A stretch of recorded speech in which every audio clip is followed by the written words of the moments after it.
Hey folks, Dr. Jeff Williams with Creekstone Integrated Medical right here in Amarillo, Texas. And have you been diagnosed with herniated disc? And I'm talking about big herniated disc.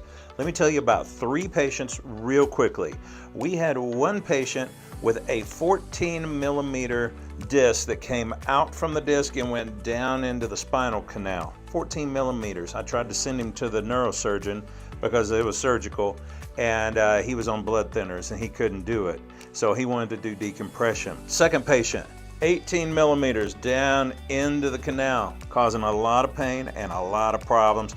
I tried to send him to the neurosurgeon because it was surgical.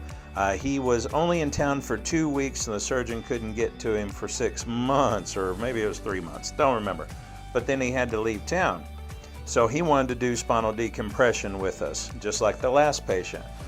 Surgery was not an option. Patient number 3, 23 millimeters out of the disc, down in, almost touching the disc below the next vertebra.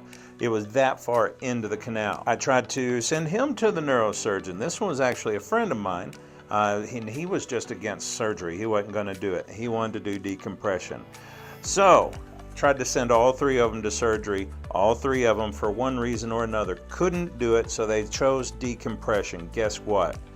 It resolved every single bit of their issue, and neither of the 3 had to have surgery ultimately. In fact, I just saw one of them about 3, 4, 5 years later. I just saw him the other day and he's doing great. So if you've been diagnosed with a herniated disc and you've been recommended for surgery and you just don't want it or you can't do it, give us a holler at 806-355-3000.